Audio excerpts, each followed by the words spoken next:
Olá pessoal, tudo bem? Aqui é o professor Supermalva. Vamos aí para mais uma videoaula, mas antes de mais nada, vamos para o nosso ritual padrão. Se inscreve no canal, dá aquele like positivo, não custa nada e ajuda bastante nosso canal a crescer, desenvolver, bem como nossos queridos colegas aí localizarem as aulas com maior facilidade para também auxiliar nos seus estudos. Não custa nada e ajuda bastante, então se inscreve no canal, dá aquele like positivo. E vem contigo. E agora, pessoal, nós vamos para a nossa 7ª aula aí sobre o referencial curricular nacional para a educação infantil, especialmente para a educação infantil, tá bom? Nós estamos aí na nossa 8ª aula do volume 1, né, que trata aí da introdução. São 3 volumes aí, o referencial curricular nacional aí da educação infantil. E agora nós vamos dar continuidade, pessoal, na temática aqui que é educar crianças com necessidades especiais, né? Que o tema é um pouquinho longo, então não deu para concluir na última aula. Vamos dar continuidade aqui. A LDB, no seu capítulo 5 da Educação Especial, parágrafo 3º, determina que a oferta de educação especial dever constitucional do Estado tem início na faixa etária de 0 a 5 anos, durante a educação infantil. Então assim, pessoal, a partir de quando a criança nasce, ela já tem, a partir acho que é 3 meses aqui na Prefeitura de Guarulhos, né? Eu não sei se é 3 ou 4 meses que a criança pode estar inserindo na creche. Então eu não sei se é 3 ou 4 meses aqui na Prefeitura de Guarulhos, não lembro, porque tem muitos anos que eu trabalhei na creche aqui. Então a partir desse período, a criança ela já pode estar inserindo aí na educação. Não tem assim, tipo, vai inserir a partir dos 20 anos. Não, a criança desde que ela nasce, ela já tem esse direito aí de estar frequentando a escola.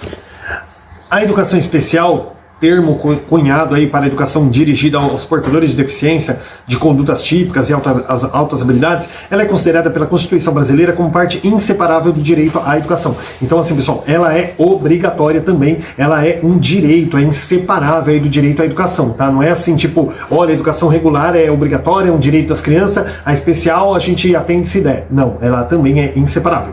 Também não, ela é inseparável do direito à educação. A posição da Unesco considera a educação especial como uma forma enriquecida de educação em geral, que deve contribuir para a integração na sociedade dos portadores de deficiência, de condutas típicas e de altas habilidades, tá? Então a Unesco aí se posiciona aí de extremamente favorável aí sobre a educação especial. O ECA, pessoal, em seu artigo 54, afirma que é dever do Estado assegurar à criança e ao adolescente o atendimento educacional especializado aos portadores de deficiência, preferencialmente na rede regular de ensino. Ou seja, o ECA, pessoal, deixa bem claro ali, ó, não quero vocês colocando criança especial sem necessidade. Gente, não tem como, essa não é pérola não, hein? Essa daqui não tem como sair de uma forma melhor. Vamos lá. O ECA coloca, se posiciona de que forma?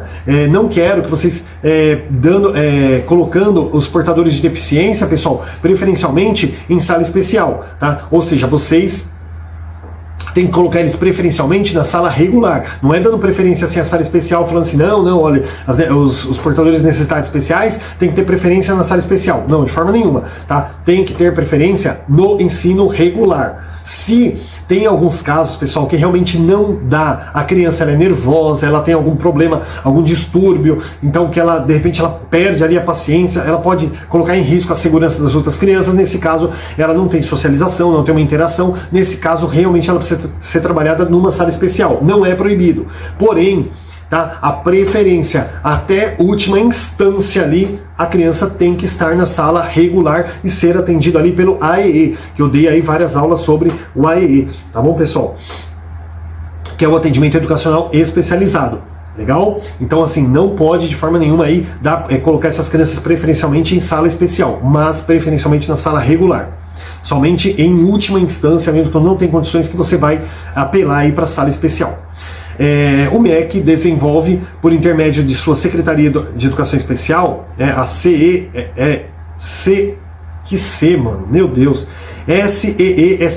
né? CESP, uma política visando a integração de crianças portadoras de necessidades especiais ao sistema de ensino, propondo a inclusão dessas crianças nas instituições de educação infantil. Então o MEC ele desenvolve aí, por intermédio da CESP, uma política visando essa integração dessas crianças, tá bom? Para fortalecer realmente essa situação de que as crianças tenham um ensino, estejam inseridas no ensino regular. No mundo inteiro tem se observado iniciativas no sentido da inclusão cada vez maior das crianças com necessidades especiais nos mais diversos espaços sociais, o que culmina hoje com a Declaração de Salamanca de Princípios, Política e Práticas das Necessidades Educativas Especiais. Então vocês veem aí, deixa eu só concluir aqui, peraí. Esse documento se inspira no princípio de integração e no reconhecimento da necessidade da ação para conseguir escola para todos, isto é, escolas que incluam todo mundo e conheçam as diferenças, promovam a aprendizagem e atendam às necessidades de cada um. Tá, então vamos lá. Essa declaração de Salamanca, pessoal, isso aí tem sido cada vez mais... essas políticas voltadas para a educação especial, elas têm sido muito mais trabalhadas, muito mais focadas aí a tá incluindo essas crianças, tá? E a declaração de Salamanca aí... Desculpa, pessoal, acabei de preparar um vídeo aqui para postar, então deu essa apitada, tá? Deixa eu dar uma pausa aqui e a gente já continua. Bom, voltando aqui. Eu precisei tá formatando aqui, eu fico postando o vídeo, pessoal, e fazendo ao mesmo tempo, tá bom? Vamos lá.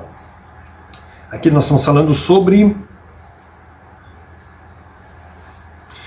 no mundo inteiro tem sido criada aí iniciativas a respeito em prol da inclusão, né, que acabou aí culminando aí com a Declaração de Salamanca. Pessoal, só falando rapidamente aqui sobre a Declaração de Salamanca, para o pessoal entender, foi um documento elaborado na ONU, né? Ele foi elaborado na Conferência Mundial aí da ONU sobre Educação Especial, né? E ele foi, na verdade, ele foi realizado ali em Salamanca, na Espanha, em 1994, com o objetivo de quê? Fornecer diretrizes básicas para a formulação e reforma das políticas do sistema educacional aí, em relação à educação, à inclusão social. Tá? E a Declaração de Salamanca, pessoal, só para completar, ela é considerada um dos principais documentos mundiais que visam a inclusão social, ao lado da Convenção dos Direitos da Criança aí de 88, tá bom? Então, assim, não vou me esticar muito aqui, porque a aula não é sobre a Declaração de Salamanca, mas só para mostrar aí a importância desse documento, tá? A gente mencionou ele, é legal falar um pouquinho.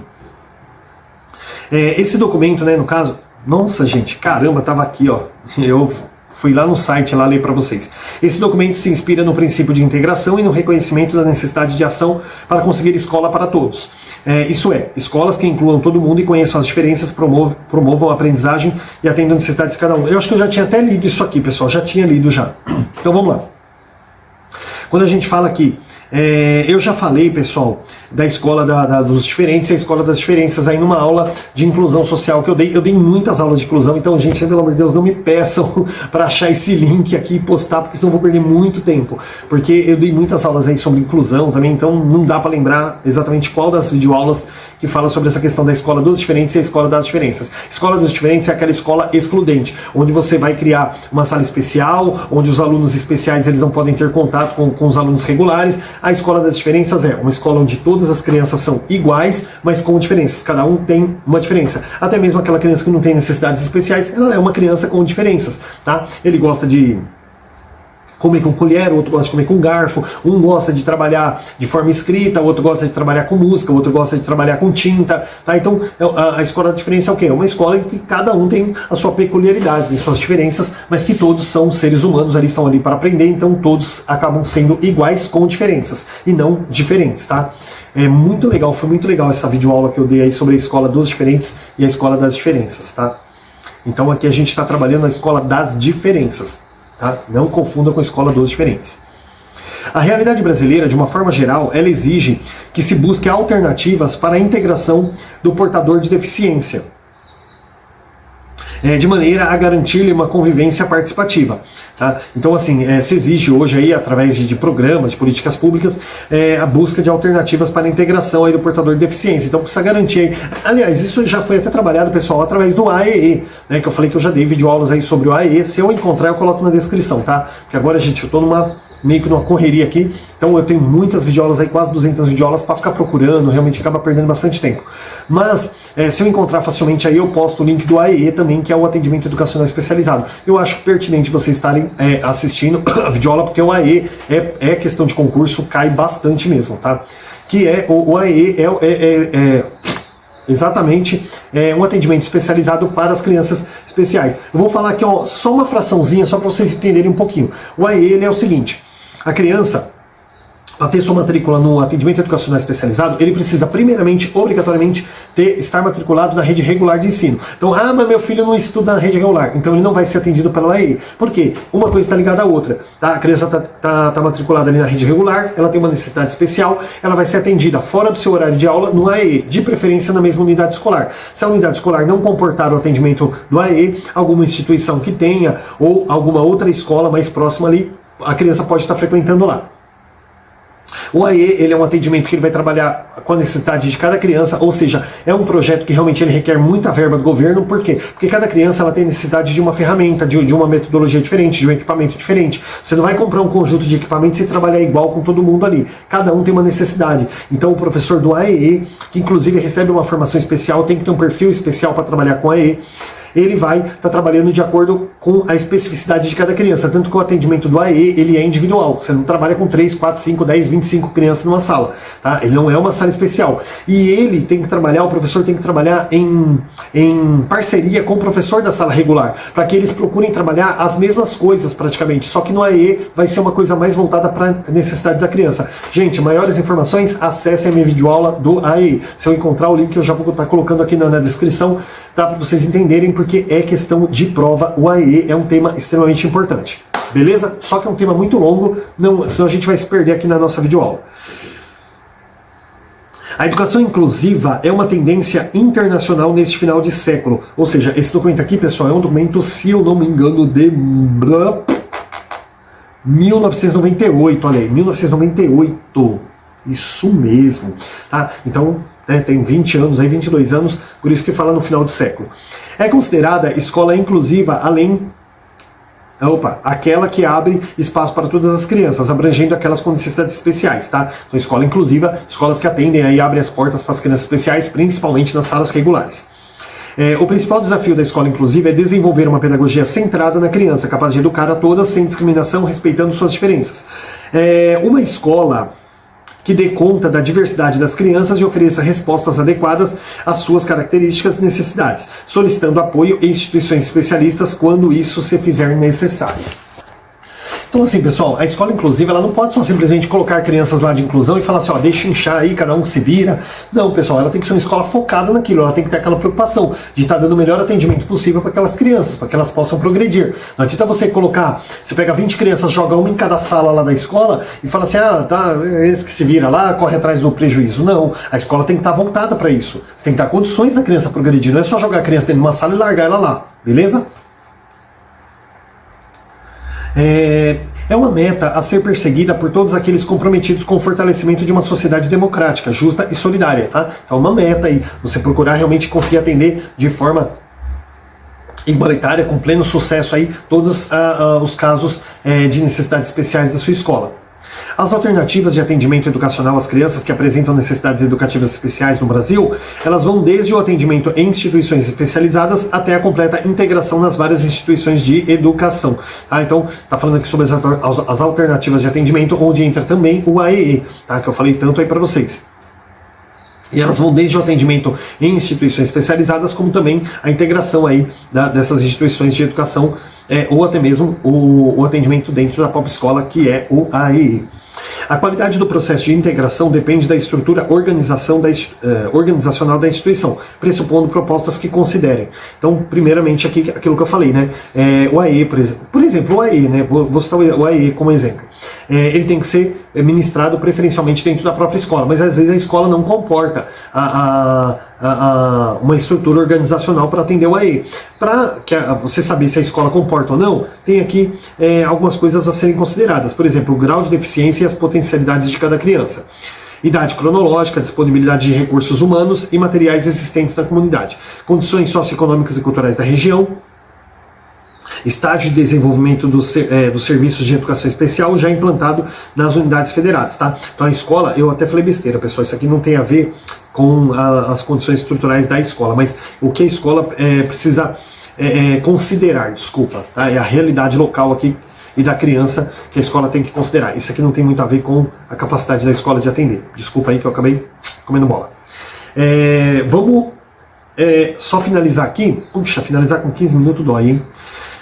Para que o processo de integração dessas crianças possa acontecer de fato, há que se envolver toda a comunidade, de forma que o trabalho desenvolvido tenha sustentação. É preciso considerar esse trabalho como parte do projeto educativo da instituição. Gente, olha só, é legal criar um projeto aí em que você envolva toda a comunidade onde a criança vive, comércio, amigos, família, igreja, tá? Porque essa criança se sinta inserida, se sinta acolhida e se sinta como um igual. Não adianta dentro da escola todo mundo tratar ela como igual, ali fora as pessoas olham ela com dó, com nojo, com medo, tá? Olha ela assim e meio que muda de calçada e olha ela com pena, ou...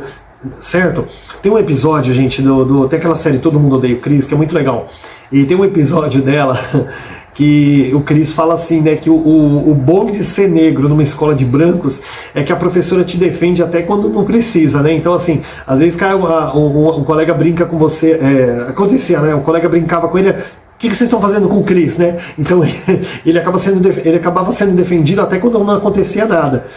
E não pode acontecer esse tipo de coisa, né, pessoal? No caso da inclusão, a criança não pode ficar sendo olhada com um olhar de piedade. Então é legal fazer um projeto com a comunidade e tal, e colocar, poxa, a criança está passando ali, né, você está vendo ela tendo dificuldade, às vezes aperta ali o botão, poxa, conscientizar, né, os carros fechou o farol, deixa a criança passar, né, no caso um adolescente, deixa ele passar sozinho, você não tem que ficar auxiliando ele, não é cego, né, com a dificuldade dele. Abrir o farol, os carros vão esperar ele acabar de atravessar, né? Então você não tem que catar ele no colo e sair arrastando ele ali antes que o farol abra. Então você precisa procurar trabalhar essa pessoa, e as pessoas têm que se conscientizar também dessa forma, tá? Então tem que ter essa conscientização da comunidade também. Não adianta a criança se sentir acolhida dentro da escola e fora da escola ela se sente ali excluída, tá bom? A gente vai falar agora aqui, pessoal, sobre uma outra temática, que é o professor de educação infantil. Tá? Então vamos lá. Embora não existam informações abrangentes sobre os profissionais que atuam diretamente com as crianças nas creches e pré-escola do país, vários estudos têm mostrado que muitos desses profissionais ainda não têm formação adequada, recebem remuneração baixa e trabalham sob condições bastante precárias. Então aqui está falando sobre o professor de educação infantil. Muitos ali, quando a gente fala assim,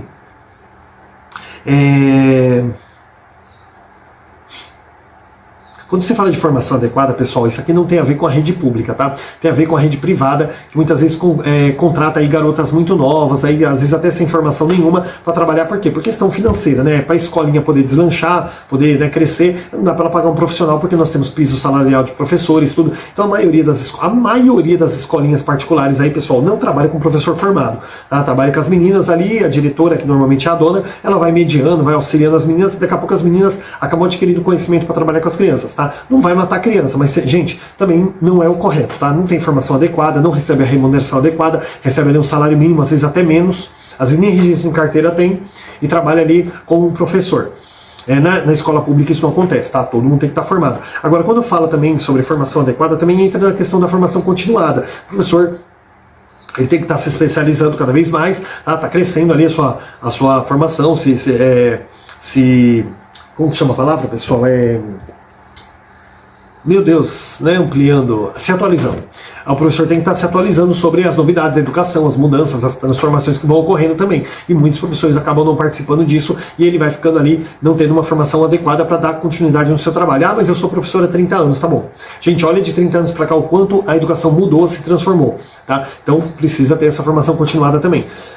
Remuneração baixa também é uma coisa que faz com que o profissional também não busque se especializar, porque ele não vê razão para isso, né? E trabalham sob condições também bastante precárias. Aí, em muitas regiões aí, as escolas não têm estrutura para aplicar aquilo que deveria ser aplicado, tá bom? Gente, como eu falei, falei em outra aula, eu estou escrevendo um livro sobre tendências pedagógicas que fala um pouquinho sobre a história da educação no Brasil também. E lá, gente, fala assim que, olha, na questão do império, uma coisa que atrasou bastante o desenvolvimento da educação no Brasil foi essa questão dos subsídios, né? Que o Império arrecadava um puta de um dinheiro e aí eles repassavam somente 1,8% para a educação. Gente, um problema que até hoje a gente vê, né? Que não é aplicado a verba necessária para a educação que deveria para ter uma educação de qualidade. E o que nós temos hoje são aí cidadãos que se formam, crianças que se formam adultos, se tornam adultos alienados aí, né? Que não sabem votar, não sabem escolher um governante, um candidato político, né? Escolhe o candidato que vai, às vezes coloca uma gasolina no seu carro e tal. e isso sai muito caro, porque o preço que a gente paga é isso aí, né? Governantes aí que deitam e rolam, o Brasil está entre os países mais corruptos da face da Terra, por quê? Porque a população é uma população alienada, tá? Que não busca realmente conhecimento, não busca escolher candidatos ali com coerência, tudo. E por conta disso aí, quem acabam pagando preço aí com esse descaso. E a educação acaba não recebendo essa verba necessária para que se aplique uma formação adequada para os nossos jovens, tá bom? Se na pré-escola constata-se ainda hoje uma pequena parcela de profissionais considerados leigos, nas creches ainda é significativo o número de profissionais sem formação escolar mínima, cuja denominação é variada, né? Berçarista, auxiliar de desenvolvimento infantil, eu já fui, né? Na verdade, eu não fui auxiliar, era agente de desenvolvimento infantil aqui na Prefeitura de Guarulhos, que nem precisava do magistério, né? Era um curso aí que só tendo o ensino médio já prestava o concurso e passava. Passava não, assumia, né? Babá, pajem, monitor, recreacionista, isso aqui foi o que eu falei exatamente, tá?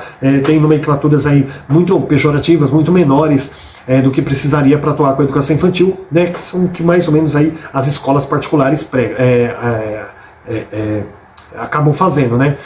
A escola pública não tem isso, realmente tem que ter a formação mínima hoje, tá? Então isso aqui eu já expliquei, vamos passar aqui para baixo. A constatação dessa realidade nacional diversa e desigual, porém, ela foi acompanhada nas últimas décadas de debates a respeito das diversas concepções sobre criança, educação, atendimento institucional e reordenamento legislativo que devem determinar a formação de um novo profissional para responder às demandas atuais da educação da criança. Ou seja, pessoal, isso aqui foi, como esse documento é de 98, isso aqui já aconteceu, que foi isso que eu falei agora para vocês, né? Aqui na Prefeitura de Guarulhos, por exemplo, fiz contratação de creche para pessoas ali que só tinham ensino médio, tá? Não tinha uma formação pedagógica, não tinha nada. E aí depois precisou ser reformulado, os ADIs acabaram tendo que se transformar em PEI, né, que é o professor de educação infantil, para atuar na creche com a questão pedagógica também. Antigamente não fazia nada, só cuidava da criança lá, tá? Então isso aqui isso aqui já foi resolvido, pelo menos na rede pública já foi resolvido, que hoje você tem que ter a formação mínima aí. As funções desse profissional, elas vêm passando, portanto, por reformulações profundas. O que se esperava dele há algumas décadas não corresponde mais ao que se espera nos dias atuais, que é isso que eu falei, né? Antigamente a creche estava ali só para cuidar da criança, dar banho, tirar piolho, botar para dormir, né? Limpar a sujeira embaixo da unha, pentear cabelo, e hoje não, tem a função pedagógica também. A função aí voltada ali para a aprendizagem cognitiva da criança também. Nessa perspectiva, os debates têm indicado a necessidade de uma formação mais abrangente e unificadora para profissionais, tanto nas creches como na pré-escola, e de uma reestruturação dos quadros de carreira que leve em consideração os conhecimentos já acumulados no exercício profissional, como possibilite a atualização profissional. Então aqui também está falando, gente, como a pré-escola ela acabou se tornando aí nos últimos anos obrigatória, a partir da pré-escola, né, ela entrou na educação básica aí, né, 4 e 5 anos, hoje é obrigatório, então precisou aí realmente rever os conceitos e os pensamentos acerca da educação infantil. No caso da creche, ela não é obrigatória, mas foi colocada ali, né, formar aí um novo profissional para responder às demandas atuais, porque o que se esperava antigamente é diferente do que se espera hoje, tá?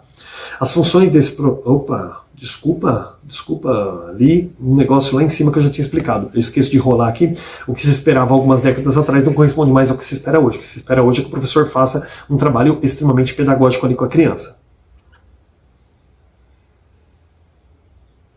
Em resposta a esse debate, a LDB ela dispõe no título 6º do artigo 62, que a formação de docentes para atuar na educação básica far-se-á em nível superior, em curso de licenciatura plena, admita como formação mínima para o exercício do magistério na educação infantil e nos 5 primeiros anos do ensino fundamental, e oferecida em nível médio na modalidade normal. Eu nem sei se ainda existe a modalidade normal, pessoal, tá? Mas essa modalidade normal aqui, que era o antigo magistério, hoje, na verdade, a Prefeitura de Guarulhos nem aceita mais. Hoje, realmente, tem que ser aí a pedagogia mesmo, tá? Para estar atuando com as crianças. Considerando a necessidade de um período de transição que permita incorporar os profissionais cuja escolaridade ainda não é a exigida, e buscando proporcionar um tempo para adaptação das redes de ensino. Isso aqui já aconteceu também, tá? Que o prazo aí era o Plano Nacional de Educação de 2010. Então, durante o 98 até 2010, aí, né, o pessoal teve mais de uma década para se organizar realmente e os profissionais se atualizarem aí para corresponder ao mínimo necessário. Eu na época fiquei muito revoltado porque eu não entendia muito e eu falava, puta merda, eu tenho 15 anos de sala de aula, quer dizer, agora eu não sou mais apto para estar numa sala de aula trabalhando, né? Hoje eu sou um cara inapto, eu não entendia, né? Tem que ter um curso de pedagogia e tal, porque eu tinha formação lá de magistério, então gente, foi uma coisa assim que não só eu, mas muitos professores aí ficaram muito bravos aí, porque meio que a gente se sentiu desmerecido, né? A gente tinha uma puta de uma bagagem de sala de aula e nada disso foi considerado, né? Tipo assim, não, agora você tem que ter o curso de pedagogia, enfiaram isso na nossa garganta. Tanto que eu fiquei muito tempo com muita raiva do curso de pedagogia, porque foi uma coisa que eu fui obrigado a fazer. Eu meio que me senti desmerecido. Você pegava um boca aberta aí, com todo o respeito, que eu tinha acabado de sair de uma faculdade, não entendia nada de uma sala de aula, e ele tinha mais condições de estar numa sala de aula do que eu que estava ali já há uma década, mais de uma década, né, dando aula. Mas aí depois a gente foi descobrir que realmente tinha essa necessidade aí, porque a educação veio se transformando. Isso significa que as diferentes redes de ensino deverão colocar-se a tarefa de investir de maneira sistemática na capacitação e atualização permanente e em serviço de seus professores, seja creche ou pré-escola, aproveitando as experiências acumuladas daqueles que já vêm trabalhando com crianças há mais tempo e com qualidade. Tá bom? Então isso aqui já aconteceu.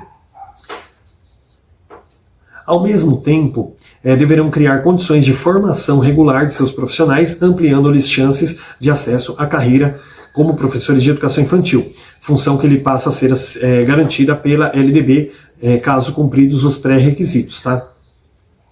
Que foi o que aconteceu aqui, professores de educação infantil, que era o caso do agente de desenvolvimento infantil ou auxiliar de desenvolvimento infantil, que tinha nas redes públicas e particulares também, né? Eu fui ADI, né, na creche no começo da carreira, né, que era o agente de desenvolvimento infantil. Passaram aí a ter a exigência mínima do curso de pedagogia e aí se tornaram aí professores de educação infantil.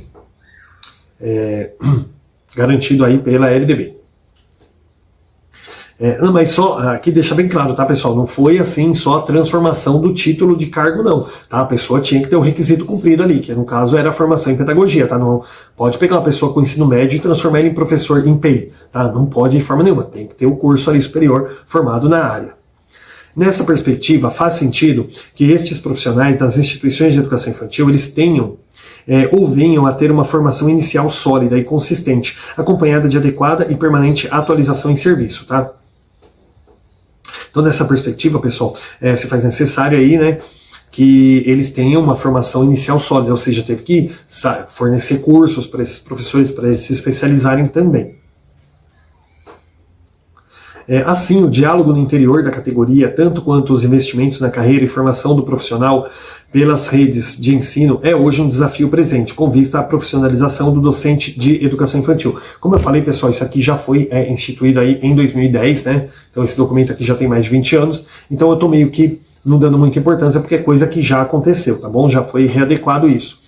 Para finalizar aqui, ó, em consonância com a LDB, este referencial ele utiliza a denominação professor de educação infantil para designar todos os profissionais responsáveis pela educação direta das crianças de 0 a 6 anos. Que eles tenham, né, uma formação especializada ou não. Então, assim, aqui está falando sobre essa questão da denominação do professor de educação infantil para criança de 0 a 6 anos, mas na verdade isso aqui já mudou também, tá? O PEI hoje ele atua na creche, tá? Na pré-escola, que é a primeira... A pré-escola, que é a primeira fase aí da educação básica, não é PEI, é PEB, que é professor de educação básica. Tanto ele pode dar aula tanto no infantil quanto nos anos iniciais do ensino fundamental, que é de 1º a 5º ano. Tá? Então, na pré-escola de 4 e 5 anos, já entra o PEB, né? O PEB 1, não é mais PEI. O PEI ele vai ser só de 0 a 3 anos, que é a 3 anos e 11 meses, né? Que seria referente à creche. Esse documento aqui ele está desatualizado. Tá? Hoje o PEI ele não vai trabalhar até os 6 anos. Por quê, pessoal? Antes os 6 a pré-escola não era obrigatória, por isso que o PEI podia dar aula até os 6 anos. Hoje não pode mais. Tá? Hoje o PEI só vai atuar na creche e a educação básica ali da pré-escola de 4 a 5 anos tem que ser o PEB 1 já, tá bom? Pessoal, nós vamos finalizar essa aula. A próxima aula nós vamos começar a trabalhar sobre perfil profissional, tá? Aqui já deu um tempinho aqui, senão a aula fica muito longa aí, tá bom? Então, bons estudos. Não esqueçam de acompanhar todas as videoaulas e até a próxima aula, viu, pessoal?